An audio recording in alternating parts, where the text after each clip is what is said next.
Right, ladies and gentlemen, so we're now going to come to the debate.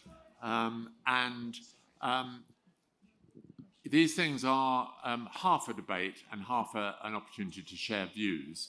And I'm really lucky I've got a great panel up here with me this morning. And if I can explain who they are. So first of all, we have Annette Richmond, former journalist, now a public relations professional, representing a large number of rural estates in England. She is a poacher turned gamekeeper with experience on both sides of the farm gate.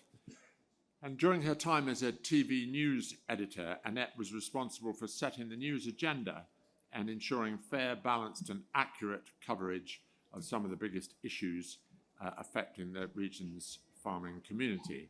So she may be hoping by that she'll be treated fairly this morning, and I assure you she won't be, so that's okay. Next, Maria Warren, who's a 20-year-old farmer's daughter from the heart of Cornwall on a fifth-generation beef, sheep and arable farm, working alongside her family. She's training to be a veterinary nurse and aspires to go into large animal veterinary to pursue her passion in agriculture. She's a Yellow Wellies Farm Safety Ambassador and has a particular interest in farm safety and promoting agriculture using social media, with lots of followers on social media, so watch out.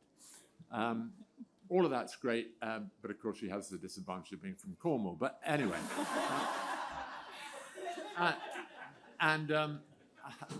have to say that she's not the only one, because you're sandwiched between us. I'm sandwiched between two ladies from Cornwall, which, you know, is the ultimate really in life. So Claire on my left is a farmer's daughter from Cornwall, past chairman of the National Federation of Young Farmers Clubs, a huge supporter of young farmers and a current associate member.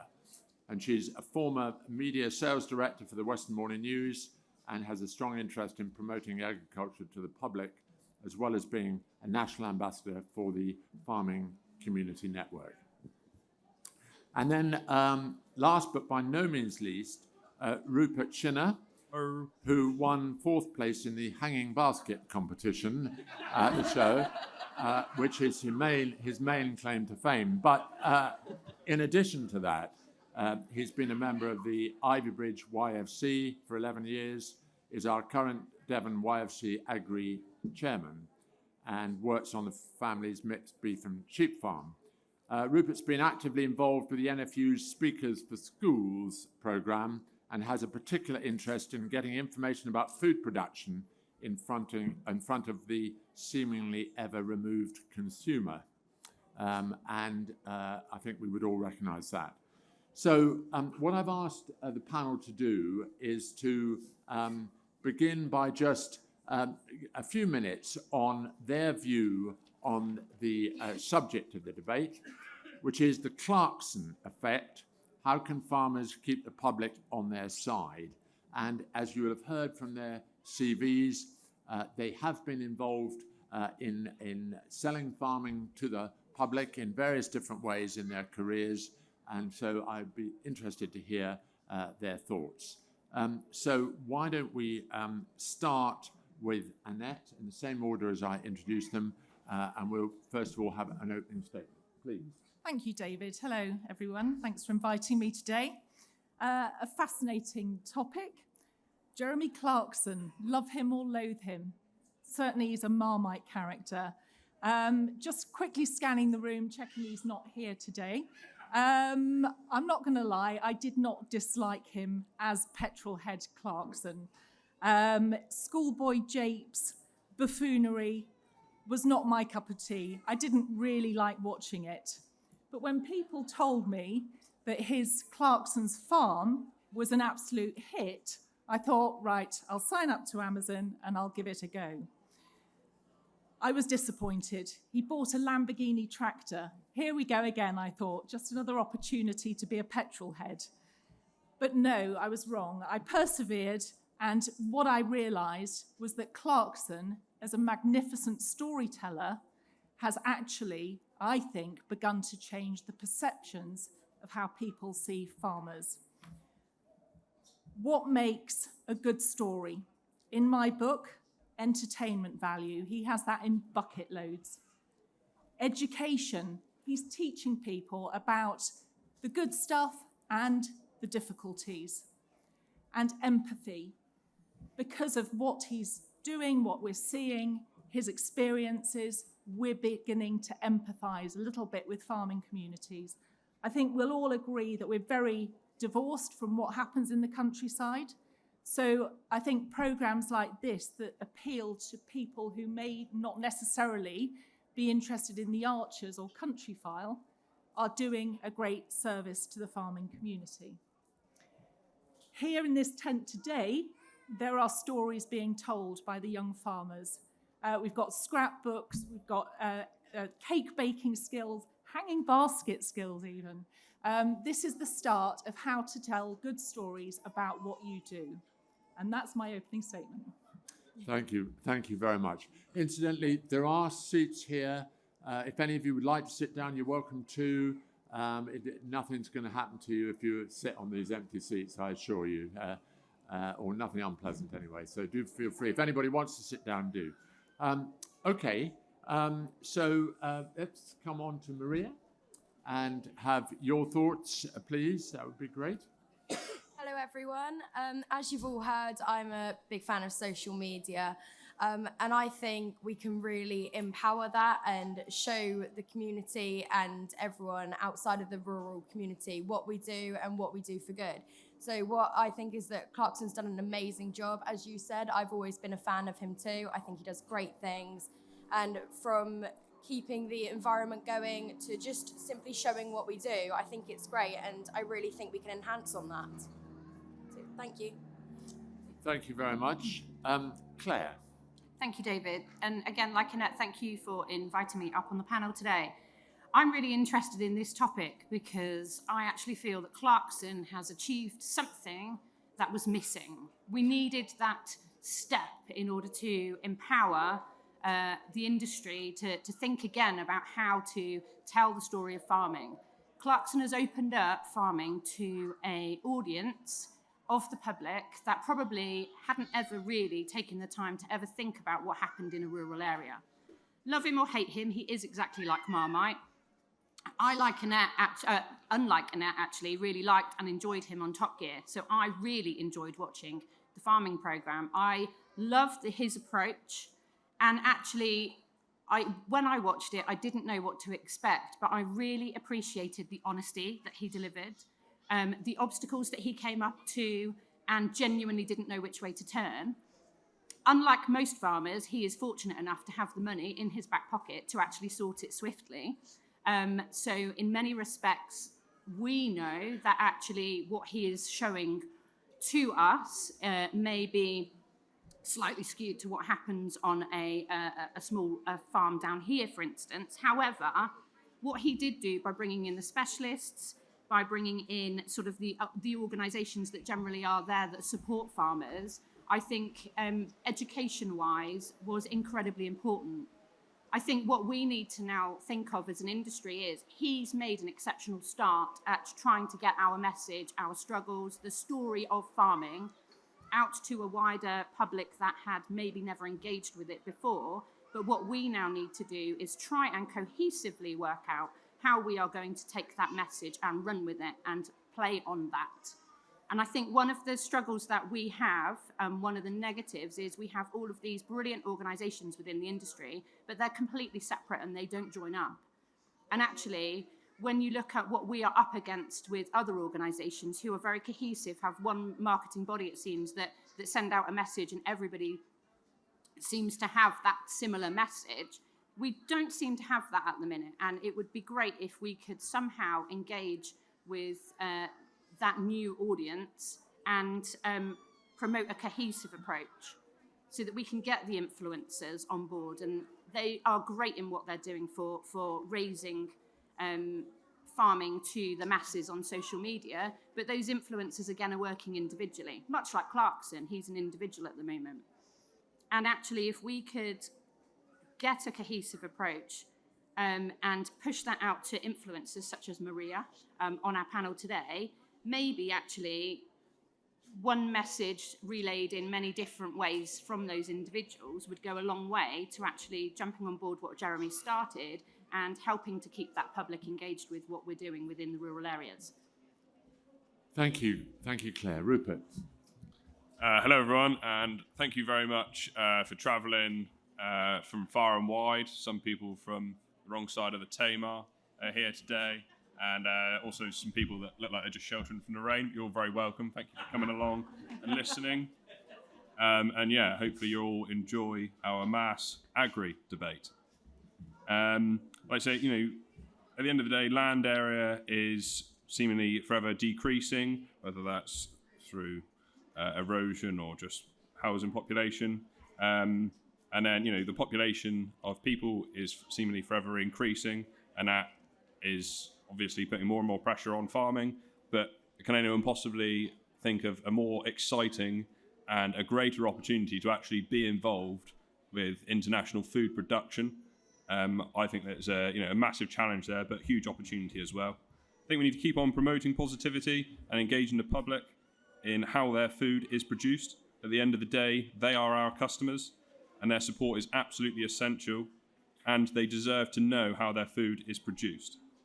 And something that I took from Clarkson's farm that I thought was interesting, and I'm the only one on the panel here today, actually, but there was a bit that they went to a farm sale there, and Jeremy Clarkson said something about how they had every type of white man available at that farm sale. And I think that just says something about the image of the industry. And yeah, sort of that affects the perception as well, really. Thank you very much. I wondered if we could just start by looking at the social media thing. Just in the audience, how many of you are active on social media?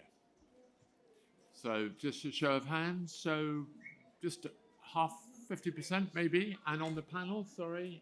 Yeah, everybody on the panel. Okay. What I'd like to hear from the panel is what the good and the bad of social media and how it presents farming. That what social media does, it divides everybody into camps, and all it is an echo chamber in that camp. And if it's only an echo chamber in that camp, does it really get across to consumers and others that might buy our food? I don't know, let's start with you, with your experience. Can you give us a view on that, on social media, and whether it is just an echo chamber? You've obviously got a lot of followers, so you probably come outside an echo chamber. But what is it about social media and the way farmers interact with it that is successful, and what are the things that go wrong? So first of all, I'm going to take a small community, for example, say vegans. They've got a really good social media enhancement. They've gone for shock factor straight away, off the cuff, got loads of responses. Our community doesn't realise we need to get that shock factor, to get those shares out there, to get people talking about us. So we just go for the safe option of, look at my cute cows and things like that. We need to really put shock into our media to get that shared and to get the coverage out there. I think media is a really good platform. Any media platform's amazing. I mean, it gets everyone talking, and I guess it's just how you promote it on there. We need to all stick together as one, rather than just letting somebody go off and not backing them with it on social media, because it's really easy for somebody to come in and really bash you down with social media and the comments and things like that. So I think sticking as one is a really good way to just promote what we do and put positive things out there. Okay, thank you very much. Claire, have you got any thoughts on this? Thank you, David. Yeah, so I think the social media usage has definitely stepped up, especially now with Instagram and TikTok being sort of the priority for a lot of younger generation. I think we are starting to finally move away from echo chambers. I think echo chambers has definitely been a concern in that somebody puts out something and that's all that you hear about from a group of people, and then another group disagree, and you end up with these sort of spheres, really. Whereas now, I think, thanks to certain influencers, I think we are moving away from echo chambers, which is great. Those influencers are really positive in what they're putting across. But as with everything, there is the negativity. So Maria's absolutely right. A shock factor works, but the trouble is within the industry, we're really struggling to maybe come up with those shock factors. What we try and, or what I certainly see a lot of, is day-to-day life. This is what we do. This is, very much a storytelling process from the influencers, which is really important. But I think the industry really needs to come up with some hard-hitting, shocking content that can be shared out through these people that have vast followers. I think the negatives, as everything, you've always got those that take it too far, and in particular, the things that really spring to mind are health and safety, in particular with youngsters on TikTok doing silly things, and that gets massively shared. Like you put somebody up on a telehandler without a cage or appropriate PPE, and you film that, and they do something silly. They might jump off it onto some bales, or the youngsters find that really funny, but they don't really understand the influence that can have. And actually, on TikTok, that can go viral really quickly, and that's then the perception that some people have of the industry. And that's the type of thing that can be quite negative. Thank you very much, and a decent warning there. Annette. Yes, well, we manage social media channels on behalf of a number of our clients and some landed estates in particular.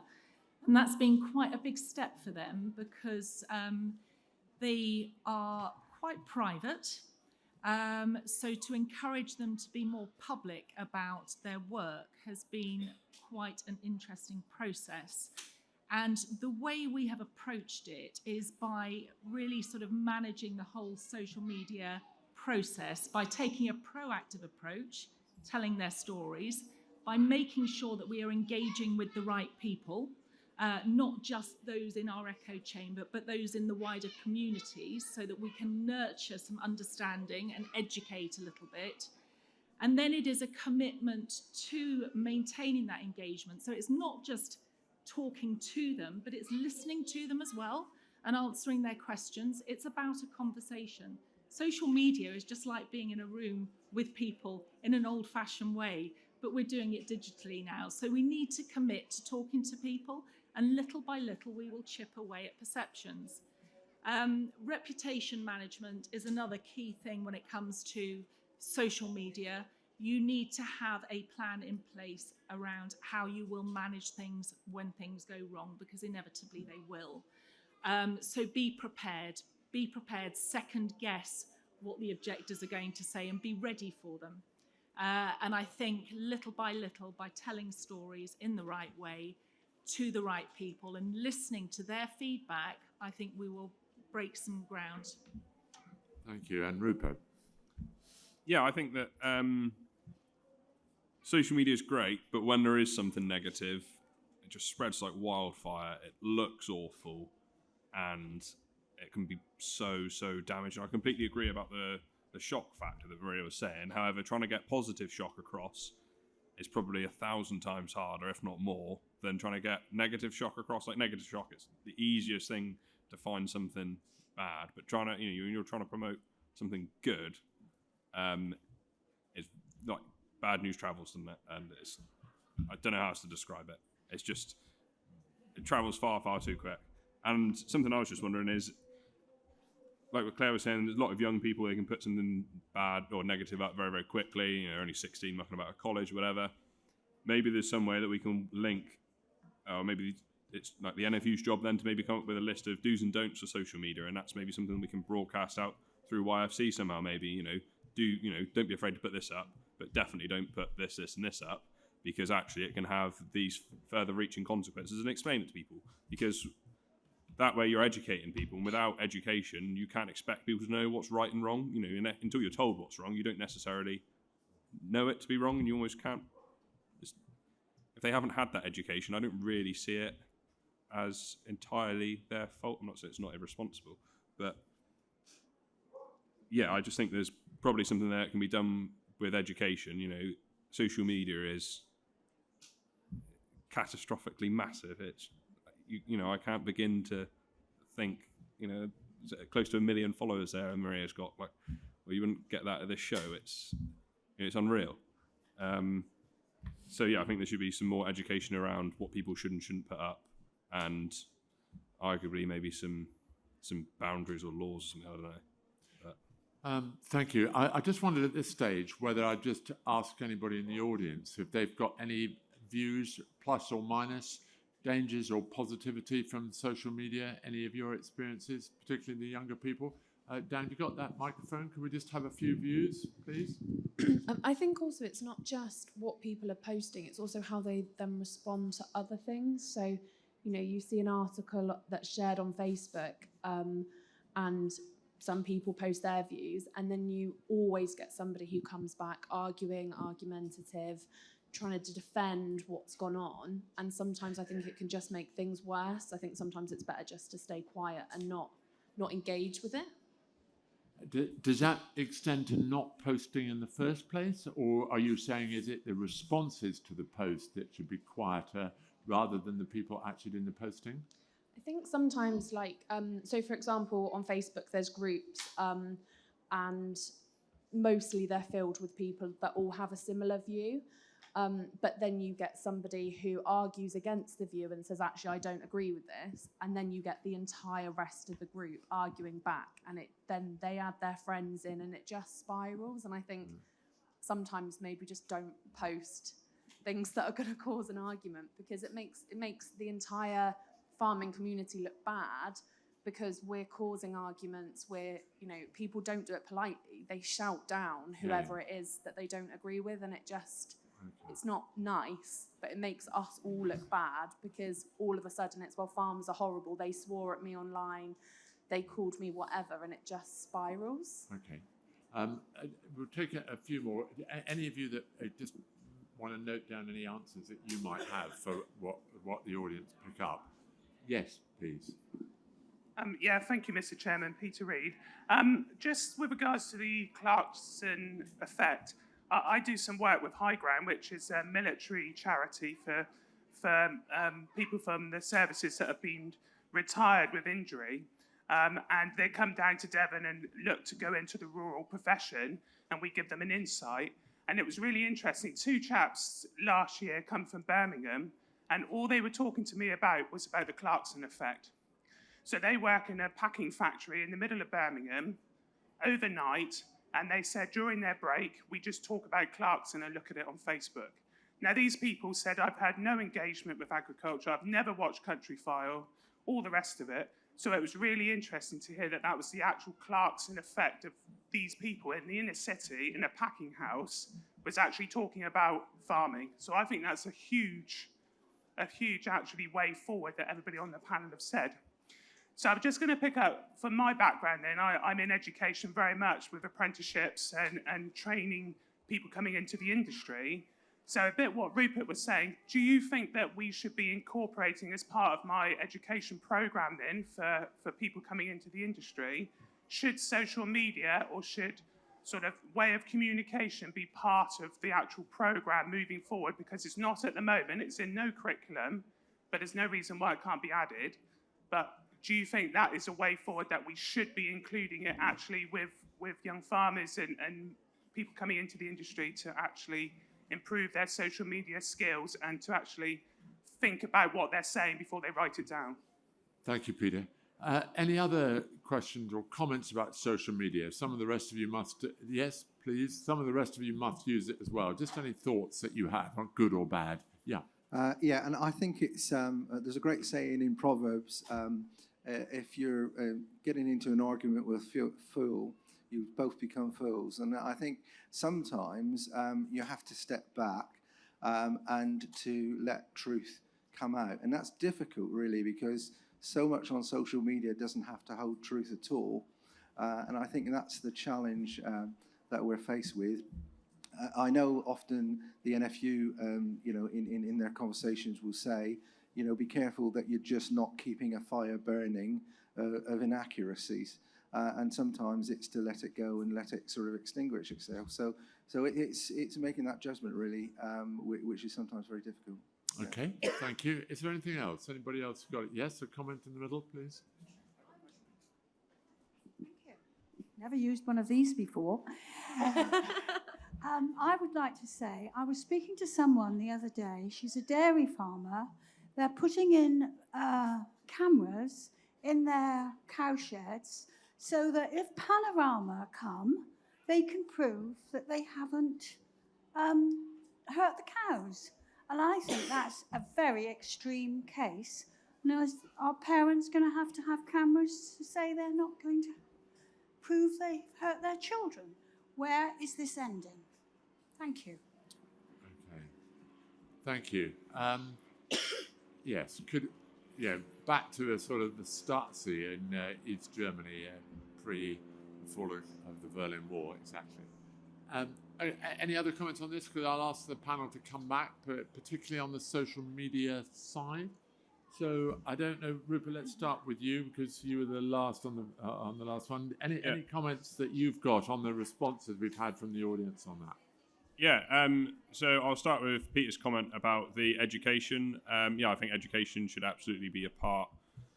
Responsible social media use, then I suppose, should absolutely be a part of any sort of young person coming into agriculture's training. Then, and it could be as simple as a few do's and don'ts. It could be just an evening or something. I'm not sure what the right thing to do is, but yeah, I definitely think that we need to do something because the far-reaching consequences are just so great, or could well be. I just come on to this lady's point about the cameras. I think that from a farm's point of view, it probably gives them a bit of peace of mind that if these people come on, they can prove exactly what they've done, and for the expense of it, it's probably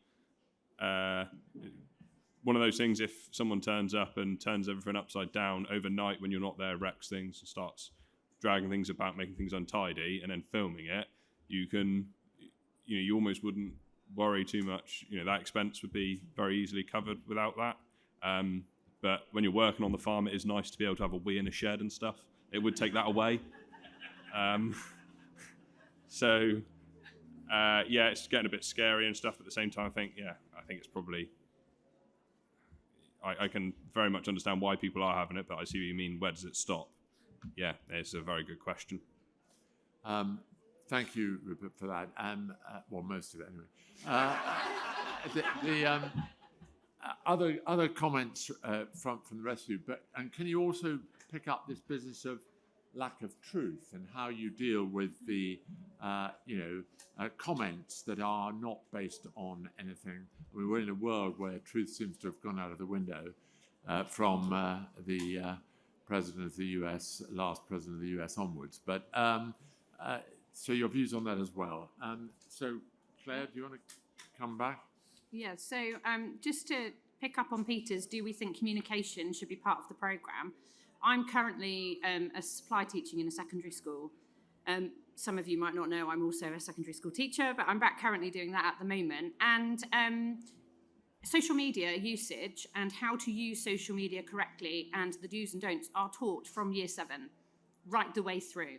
It is incredibly important because these children are faking ages to get accounts far earlier because they don't see there's any harm. But actually, there are students that I know in year 7 and year 8 who have public profiles.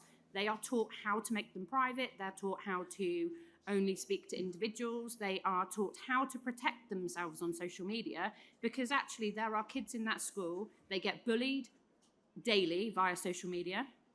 But worse than that, they get sent nude pictures from random people of the public and they don't know how to deal with that and they don't know what to do. And it's at that point, they are quite cocky up until that point, and then something happens to them and they don't actually know who this person is that sent them a photo, where it's come from. They certainly don't want it on their phone.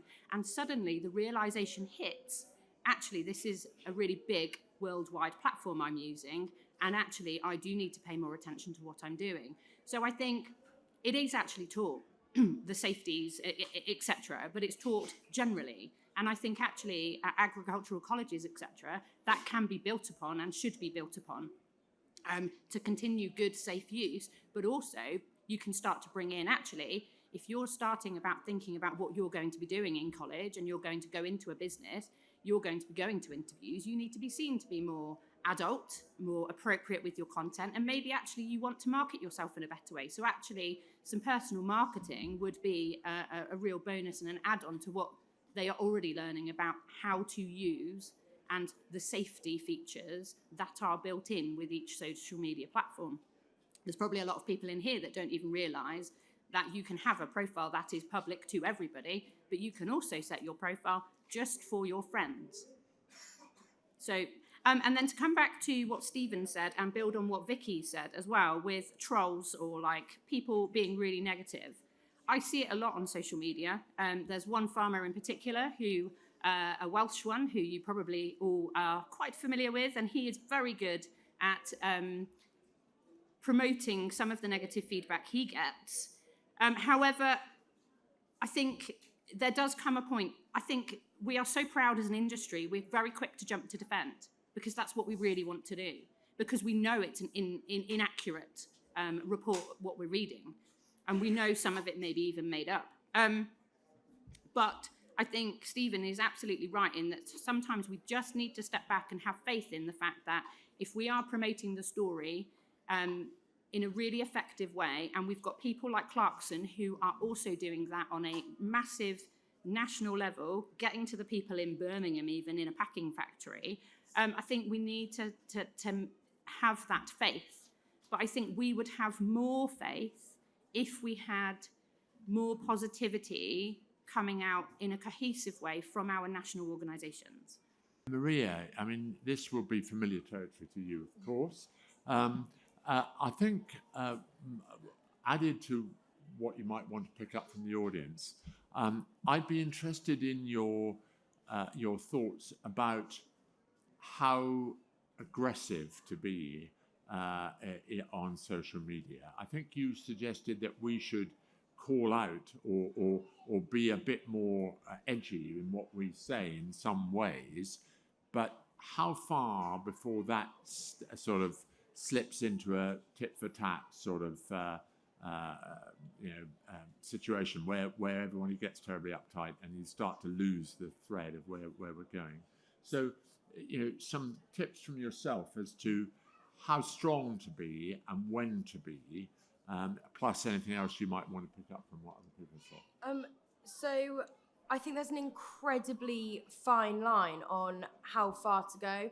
You don't want to be throwing offences. We don't want to be using any foul language or anything like that. We don't want to imply that somebody's stupid just because they haven't learnt the same things as us and been brought up in the agriculture community. I mean, it is something we're all incredibly gifted to have had, but we don't need to fight back in an aggressive way at all. Simply by just putting up your own post, explaining how, say someone puts up something, say all cows are kept in sheds all year long, for example.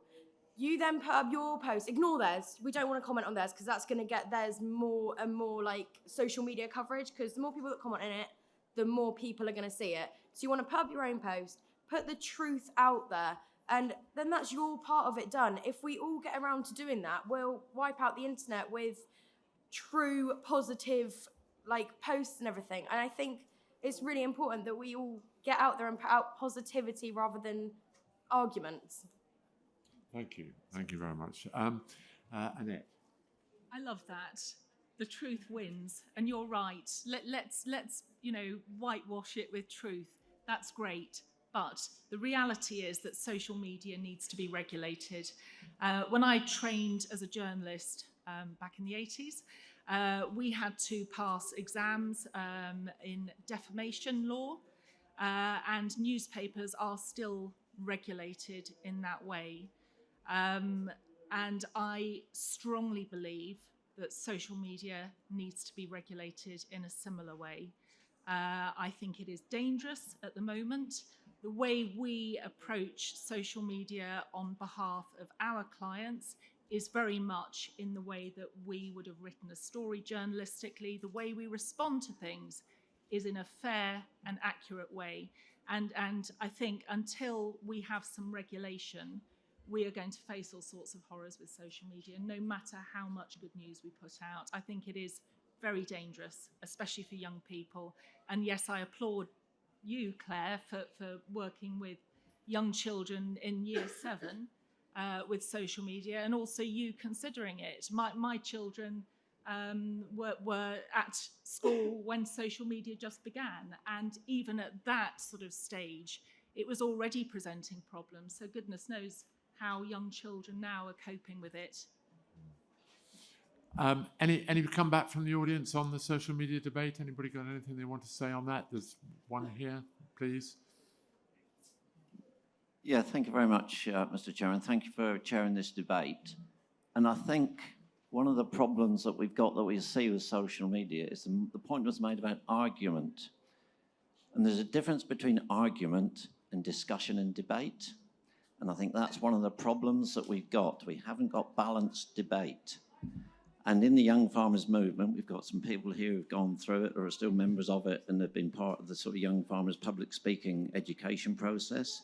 We need to keep building on that. We're incredibly grateful to NFU Mutual. I've got Phoebe here beside me, and they provide us with, some sponsorship, and that's a great asset that we've got, because we need to be able to promote. We need to have access to information. So that would be with NFU, AHDB, Young Farmers. Perhaps those 3 organisations need to work together a bit more, because when I was an NFU branch chairman, I went to the NFU, and Ian Johnson said, very often perception is stronger than fact, and that is a really difficult thing to get round.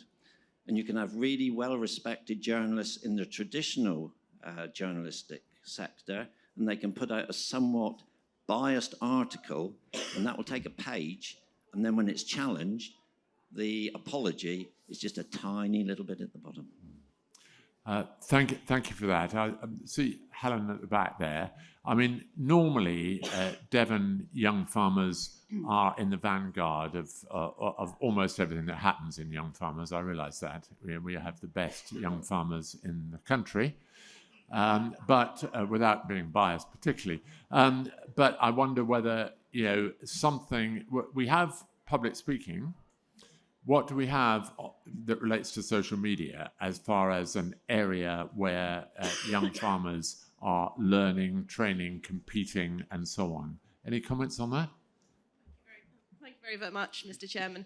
A lovely question. No, we do have some curve modules, which we social media training that we deliver to clubs through our trainers, which is, for example, Rosie Bennett is one of our trainers here, and we'll go out to any club in the county who would like some training on that area. But we've also, at our officers training weekend, which is usually held in November, Dan Grist gave a fantastic session on social media and ensuring that the clubs are portrayed in a really positive light, because as we've sort of discussed, it's really easy to get it wrong sometimes. So it's looking at the positives and promoting young farmers in the right manner. We understand that young farmers, the perception to some people is that it's a drinking organisation, but I think to everybody in the room here, we know that it is so much more than that. So it's about promoting that in the right way. So there's lots of training, but of course, as ever in life, there is a lot more to do. Yeah. And posting social media when you're still taking part in the drinking may not be a good idea. How about a competition? How about a social media competition for the various different groups in Devon, and with some judges analysing their performance? I think that would be absolutely fantastic. Would you like to be one of the judges? No, absolutely. No I problem. think we've got to keep on moving forwards. We've got to keep on evolving as a young farmers organisation, and any new competitions which actually engages members into the safety of young farmers is really important. And the safety of social media is one of the key things, as everybody on the panel has highlighted today. So that is very much important. Okay, thank you. Mel, do you want to come in? Yeah. Yeah, thank you very much. This is a fantastic debate, and you're all champions in your own rights. I think, sorry, Mel from the NFU, when I think about our communications and all the things that have been said today, we shouldn't look at it in isolation. So to add value to the conversation, the great outlet that all of our social media platforms give us, and wider platforms of communications, leads people, our consumers, to the story and the great thing that is farming and food production and all that we do. And all of you on the panel are doing that in different ways. And I think about Farm Sunday, I think about all the sort of work that people do locally with their farm shops and their different activities on farm, access to the countryside.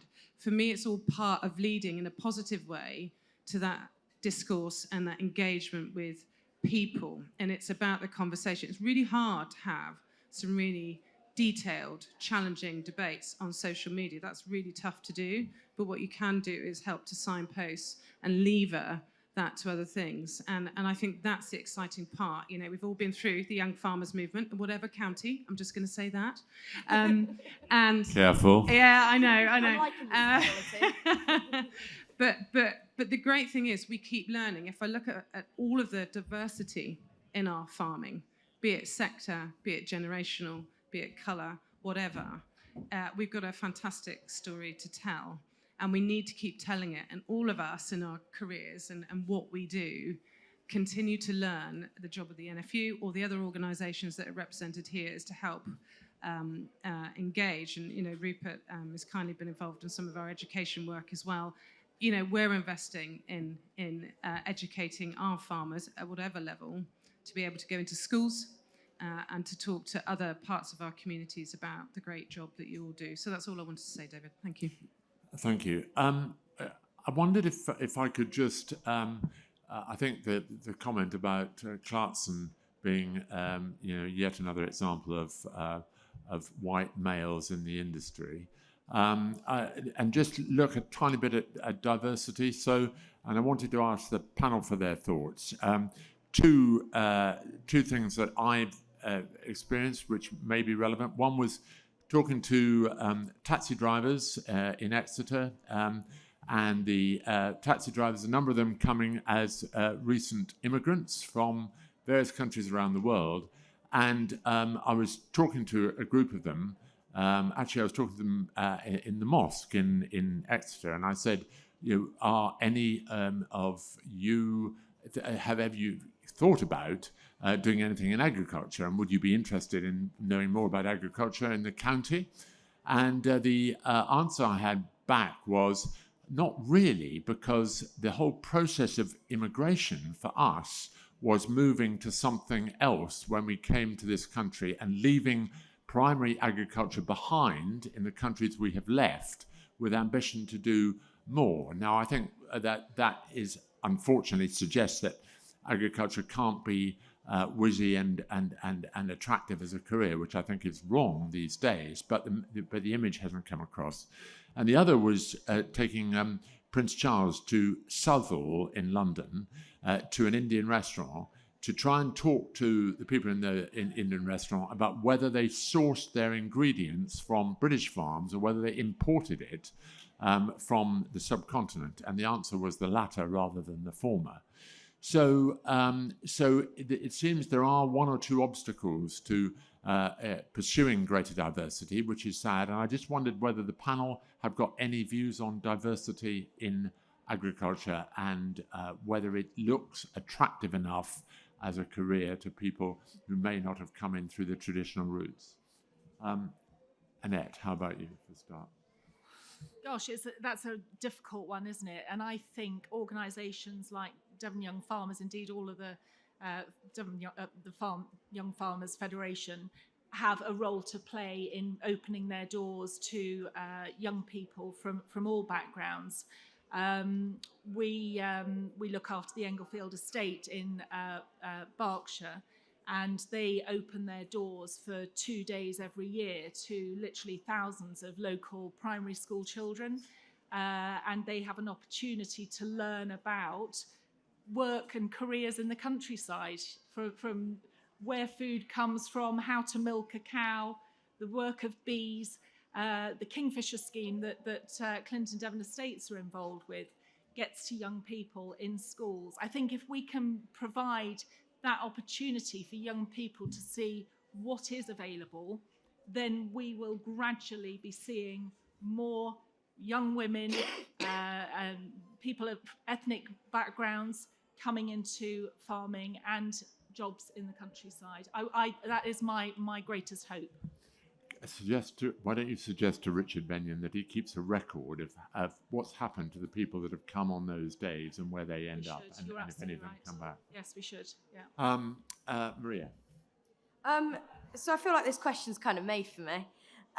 So I actually qualified as a registered veterinary nurse last Wednesday. Thank you. But my point to that is my heart will always be on the farm. There is no better feeling than on the quad bike or in the tractor with your livestock, and you just suddenly feel like jigging around because you're that happy that you live in the countryside and you've got this freedom and you're in control of that job, and it's just an amazing feeling being part of the agricultural community. But although I am a registered nurse now, my heart will always be in agriculture, and that's where I will definitely come back to. However, it is a community where the first thing you're told when you go into a generation older than you or a room of farmers, the first thing you are told is you will never make a living in this industry. And I think we can all put our hands up here and say that that has happened to all of us. And as true as it may be, my father and grandfather have always told me it's more of a hobby. And although they make a nice living off it, I do totally agree. You're going to have to treat it as a hobby because you'll never be driving a Lamborghini in one of those, unless it's Clarkson's. Thank you. Rupert. Yeah, I think diversity is something that is probably one of the biggest challenges to British agriculture. It's heavily dominated by white men, and this is something that's definitely, the image of it has definitely changed, I think, in the last 10 years. There seems to be more and more gender equality coming through. Not to say that there wasn't gender equality before, but I think it was on a different sort of level. Like, my grandmother was very much a key part of my grandfather's farm, but she didn't do the jobs that maybe women are doing nowadays, and it was just a bit more of a man's world to be run. And in terms of cultural diversity, I think there is only room for positive expansion there. The more culturally diverse we are, the more different ideas we're likely to be having, or the more diverse we are in general, the more different ideas you have coming in. And I think culturally that extends to that as well. And like we're definitely not an industry of straight white men. We need to be diverse in all those aspects. People need to feel comfortable coming into an agricultural environment. If they don't feel comfortable, they're tense, they don't learn, they're not wanting to come into that environment. You know, the first time someone comes to a farm, they need to, you know, just a visitor on an open farm Sunday, these people need to feel comfortable, you know, children at any age, because at the end of the day, we need to attract more people to work on farms, to run farms, etc., etc. You know, just be part of the great British food chain. They need, if they feel comfortable, they'll learn. If they learn, they might well join part of our industry, and that is what we need. So yeah, if people need to feel comfortable and interested, because it is interesting. Everyone eats 3 times a day. How can you not be interested? Thank you, Rupert. Claire.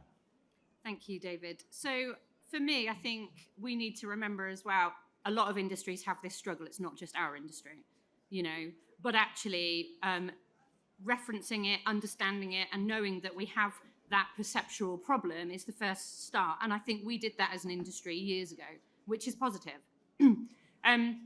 A couple of things. I think the AgRespect group that is now large within the farming community is a hugely positive step forward, promoting, you know, the fact that it really doesn't matter who you are, what your background is, or what your preference is. We're all just human beings trying to get on and do a job that we absolutely love within the rural areas. And actually promoting that is hopefully giving strength to those who were potentially not being true to themselves. I've got a friend who spent years not coming out because he felt that as a contractor he would lose business if he did. And actually the best thing that ever happened was he did. And suddenly he was inundated with actually more business because they really appreciated the fact that he was far more particular and took more love and care and attention with the work that he was doing. And actually he was bowled over by the fact that people didn't care because they knew him and they respected him for who he was.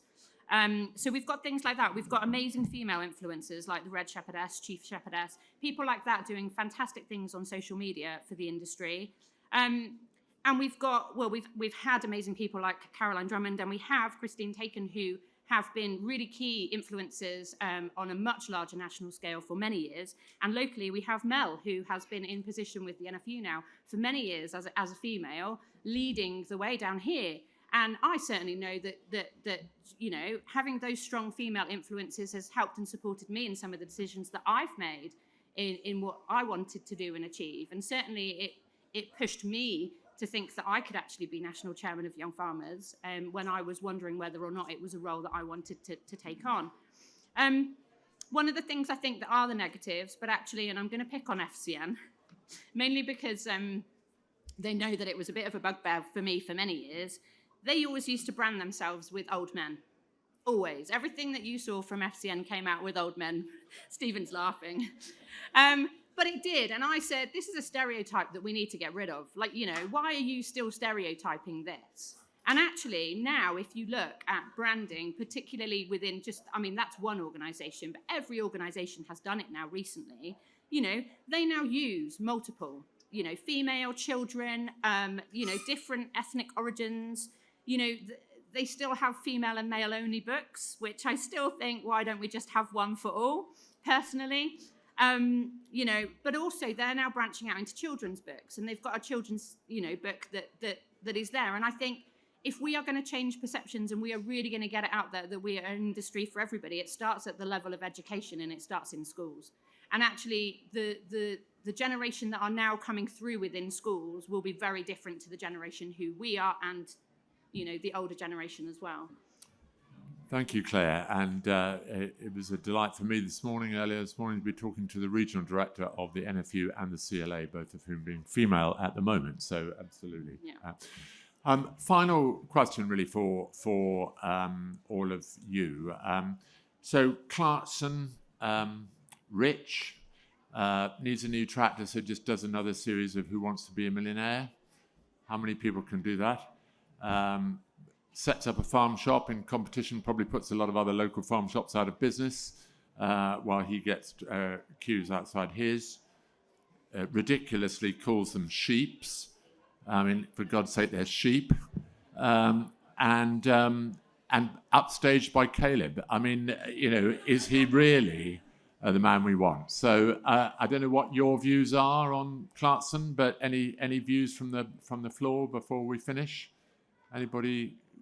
Yeah, one or two. Thank you.